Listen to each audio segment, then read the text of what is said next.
అలా నేను మీ సిఎస్ రావు.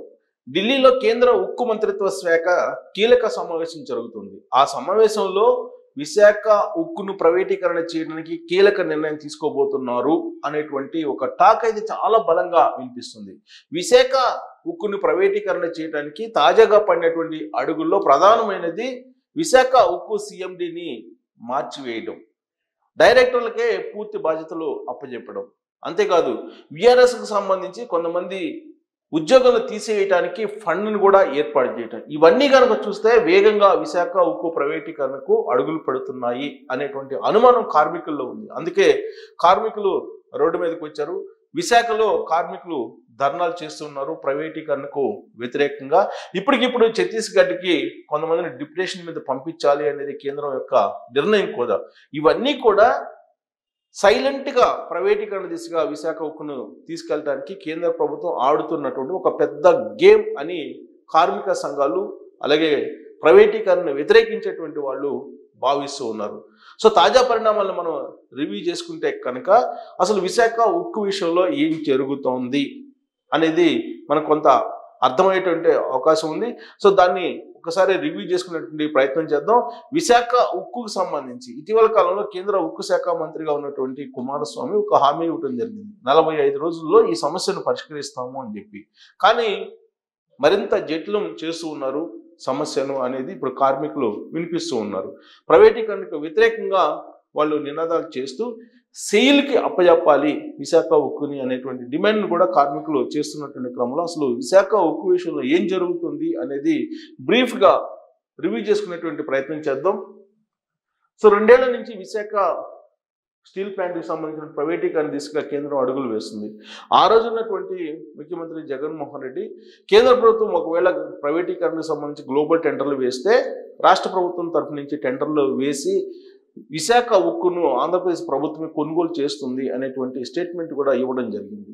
ఆ తర్వాత ఆలస్యంగా వెలుగులోకి వచ్చినటువంటి అంశం ఏంటంటే విశాఖ ఉక్కుకు ఉన్నటువంటి భూముల్ని విశాఖ రాజధాని కోసం తీసుకోవడానికి జగన్మోహన్ రెడ్డి మాస్టర్ ప్లాన్ వేశారు అనేది ఎల్వి సుబ్రహ్మణ్యం మాజీ చీఫ్ సెక్రటరీ వెల్లడించినటువంటి అంశం. అంటే దీని మీద రాష్ట్ర ప్రభుత్వం ఒక కుట్ర పన్నితే అప్పట్లో కేంద్ర ప్రభుత్వం ప్రైవేటీకరణ కుట్ర పన్నింది అనేది అప్పట్లో వినిపించింది. సో అప్పటి నుంచి 2 ఏళ్లుగా కూడా విశాఖ ఉక్కు ప్రైవేటీకరణ అంశం రకరకాలుగా మలుపులు తిరుగుతూ వస్తుంది. ఆల్రెడీ కోర్టుకు కూడా కేఏపాల్ వేయడం జరిగింది విశాఖ ఉక్కు ప్రైవేటీకరణ ఆపాలి అని. అలాగే విశాఖ ఉక్కు ప్రైవేటీకరణను వ్యతిరేకిస్తూ ధర్నాలు చేస్తున్నటువంటి కార్మికుల పక్షాన సిబిఐ మాజీ డైరెక్టర్గా ఉన్నటువంటి వివి లక్ష్మీనారాయణ ఉన్నారు. అలాగే రాజకీయ పార్టీలు కూడా విశాఖ ఉక్కు ప్రైవేటీకరణ ఉండదు అని ఎన్నికలకు ముందు హామీ ఇచ్చారు. కానీ ఇప్పుడు పడుతున్నటువంటి అడుగులు మాత్రం కార్మికులకు ఆందోళన కలిగిస్తూ ఉన్నాయి. కూటమి ప్రభుత్వం ఏర్పడంతో ప్రైవేటీకరణకు బ్రేకులు పడ్డాయి అని చెప్పేసి కార్మికులు భావించారు. కానీ అలాంటి పరిస్థితి అయితే ఇప్పుడు కనిపించట్లేదు. కేంద్ర ఉక్కు మంత్రిత్వ శాఖ అడుగులు చాలా వేగంగా ప్రైవేటీకరణ దిశగా వేస్తున్నట్టు కనిపిస్తుంది. స్టీల్ ప్లాంట్ సిఎండి అతుల్ భట్ను సెలవుపై కేంద్రం పంపించేసింది. సడన్ గా అతుల్ భట్ను ఎందుకు పంపించేసింది సెలవు మీద? పైగా రిటైర్ అయ్యేంత వరకు కూడా రావద్దు అని చెప్పి విధుల్లోకి ఆదేశాలు జారీ చేయడం జరిగింది. నవంబర్లో ఆయన పదవి విరమణ చేయబోతున్నారు. అప్పటి వరకు కూడా అతుల్ భట్ విధుల్లోకి రావద్దంటూ కేంద్ర ప్రభుత్వం ఒక కీలకమైన నిర్ణయం తీసుకుంది. Visakha steel plant CMD Atul భట్ను సడన్ గా తొలగించడం వెనుక ప్రైవేటీకరణ అడుగులు వేగంగా పడుతున్నాయి అనేది కార్మికుల యొక్క అభిప్రాయం. ప్లాంట్లో కార్మికుల సంఖ్యను తగ్గించేటువంటి ప్రయత్నాలు చాలా వేగంగా కేంద్ర ఉక్కు మంత్రిత్వ శాఖ చేస్తుంది అనేది కార్మికుల అనుమానం. అందుకే ఛత్తీస్గఢ్ రాష్ట్రంలోని జగదల్పూర్లో ఉన్నటువంటి నాగర్నార్ స్టీల్ ప్లాంట్కు వైజాగ్ స్టీల్ సిబ్బందిని పంపించాలి అనే ఆలోచన కేంద్ర ప్రభుత్వం చేస్తుంది. అక్కడ స్కిల్డ్ కార్మికులు లేరు, అందుకే విశాఖ నుంచి పంపించాలి ఛత్తీస్గఢ్కి అనేటువంటి ఒక అభిప్రాయాన్ని కేంద్రం ఇప్పుడు కార్మికుల ముందుంచింది. ఇప్పటికే 500 మందిని డిప్యుటేషన్ మీద విశాఖ నుంచి ఛత్తీస్గఢ్ ప్లాంట్కి పంపించడం జరిగింది. ఆ మేరకు నిర్ణయం కూడా తీసుకుంది. సో ఈ ఏడాది చివరకు 2500 మందికి విఆర్ఎస్ ఇవ్వాలి అనేటువంటి ఒక నిర్ణయం కూడా కేంద్ర ప్రభుత్వం తీసుకుందని చెప్పి ఇప్పుడు తెలుస్తుంది. ప్రస్తుతం ఢిల్లీలో జరుగుతున్నటువంటి కేంద్ర ఉక్కు మంత్రిత్వ శాఖలో ఇలాంటి అంశమే చర్చకు వస్తుంది రానుంది అని చెప్పి కార్మికులు భావిస్తున్నారు. 2500 మందిని విఆర్ఎస్ తోటి పంపించాలి అనేటువంటి ఆలోచన. అందుకోసం 1260 కోట్ల రూపాయల ఫండ్ కూడా సిద్ధమైంది.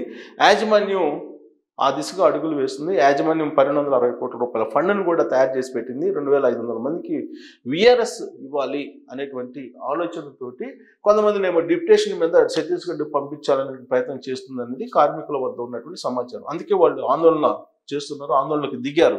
విశాఖలో హై టెన్షన్ వాతావరణం కూడా నెలకొంది. దాదాపు 2 ఏళ్లుగా కార్మికులు అక్కడ ధర్నాలు చేస్తున్నటువంటి పరిస్థితి కూడా మనం చూస్తున్నాం.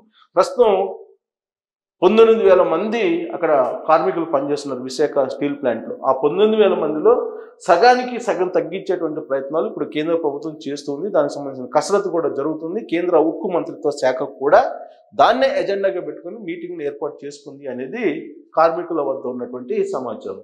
సో ఉద్యోగులు తగ్గితే కనుక ఉత్పత్తి పైన తీవ్ర ప్రభావం సహజంగా పడుతుంది. సో ఉద్యోగులను తగ్గించకుండా ఉత్పత్తిని పెంచేటువంటి ప్రయత్నం కేంద్ర ప్రభుత్వం చేయట్లేదు. వీలున్నంత వరకు ఉద్యోగులు తగ్గించాలి అనే ప్రయత్నం చేస్తుంది అని అంటేనే పరోక్షంగా విశాఖ స్టీల్ని ప్రైవేటీకరణ వైపు తీసుకెళ్లేటువంటి ప్రయత్నం చేస్తుందని చెప్పి అర్థమవుతుంది. సో స్టీల్ ప్లాంట్ సందర్శించినటువంటి సమయంలో ప్రైవేటీకరణ ఉండదని చెప్పి కేంద్ర మంత్రి కుమారస్వామి చెప్పారు. ఈ ప్రస్తుత పరిణామాలన్నీ చూస్తుంటే కనుక అందుకు భిన్నంగా కనిపిస్తూ ఉన్నాయి. సో కుమారస్వామి ఏదైతే చెప్పారో కుమారస్వామి చెప్పిన దానికి భిన్నమైనటువంటి పరిస్థితులు విశాఖ స్టీల్ ప్లాంట్లో కనిపిస్తూ ఉన్నాయి. అందుకే కార్మికులు రోడ్డెక్కారు, ధర్నాలు చేస్తున్నారు, ట్రాఫిక్ని మొత్తం స్తంభింపజేశారు. విశాఖ ఉక్కు ప్రైవేటీకరణ అనేటువంటి ఆలోచన నుంచి కేంద్రం బయటికి రావాలి అనేది కార్మికుల యొక్క డిమాండ్. కానీ కేంద్ర ప్రభుత్వం మాత్రం రాష్ట్ర ప్రభుత్వంతో అలాగే స్టీల్ ప్లాంట్ తోటి దోబూచులాడుతుంది ఎప్పటికప్పుడు. గత 2 సంవత్సరాల నుంచి కూడా కార్మికుల పక్షాన నిలిచినట్టే నిలుస్తున్నాయి రాజకీయ పార్టీలు. కానీ కేంద్రం వేసేటువంటి అడుగులను మాత్రం శాశ్వతంగా అడ్డుకోలేకపోతున్నాయి అనేది చాలా క్లియర్గా అర్థమవుతుంది. ప్రస్తుతం అయితే కూటమి ప్రభుత్వం ఉంది. బీజేపీ, తెలుగుదేశం పార్టీ, జనసేన కూటమి. ఈ కూటమిలో ఉండేటువంటి పార్టీలు తెలుగుదేశం పార్టీ కానీ జనసేన కానీ క్లియర్గా ప్రైవేటీకరణకు వ్యతిరేకంగా ఉన్నాయి. కార్మికులకు కూడా ఆ మేరకు హామీ ఇచ్చాయి. కానీ ఇప్పుడు ప్రైవేటీకరణ దిశగా కేంద్ర ప్రభుత్వం వెళ్తున్నటువంటి క్రమంలో దా ప్రభావం జనసేన, తెలుగుదేశం పార్టీ మీద పడేటువంటి అవకాశం ఉంది. ఆ 2 పార్టీల అధిపతుల మీద ఒత్తిడి పెరిగేటువంటి అవకాశం కూడా లేకపోలేదు. గత ప్రభుత్వం ప్రైవేటీకరణ దిశగా కేంద్రం అడుగులు వేయడానికి సహకారం అందించింది అనేటువంటి అభిప్రాయం కార్మికుల్లో చాలా బలంగా ఉంది. ఇప్పుడున్నటువంటి ప్రభుత్వంలో కీలక భాగస్వాములుగా ఉన్నటువంటి జనసేన, తెలుగుదేశం పార్టీ ప్రైవేటీకరణను అడ్డుకునేటువంటి స్తోమత ఉంది. ఆ 2 పార్టీలకి ప్రైవేటీకరణ అడ్డుకుంటాయి అనేటువంటి నమ్మకం కూడా కార్మికులకి ఉంది. ఇలాంటి పరిస్థితుల్లో కేంద్రం అయితే ఒక అడుగు ముందుకు వేస్తుంది ప్రైవేటీకరణ దిశగా వెళ్ళడానికి. దాంట్లో భాగంగానే సిఎండిని అర్ధాంతరంగా మార్చేయటం, కార్మికుల్లో కొంతమందిని ఛత్తీస్గఢ్కి డిప్యుటేషన్ మీద పంపించడం, ఈ ఏడాది చివరికి విఆర్ఎస్గా కొంతమందిని పంపించడం, ఇవన్నీ కూడా చేస్తూ ఉన్నాయి. ఈ పరిణామాలన్నీ కూడా ప్రైవేటీకరణ దిశగా పక్కాగా అడుగులు వేస్తుంది కేంద్రం అని చెప్పి చెప్పడానికి ఉదాహరణలుగా కనిపిస్తున్నాయి. అందుకే కేంద్ర ప్రభుత్వం మీద ఒత్తిడి తీసుకొచ్చే ప్రయత్నం ఇప్పుడు కార్మికులు చేస్తూ ఉన్నారు. ఇలాంటి పరిస్థితుల్లో ఎన్డీఏలో భాగస్వామిగా ఉన్నటువంటి జనసేన, తెలుగుదేశం పార్టీ ఏం చేయబోతున్నాయి అనేది కూడా ఇప్పుడు ఒక చర్చనీయాంశంగా మారింది.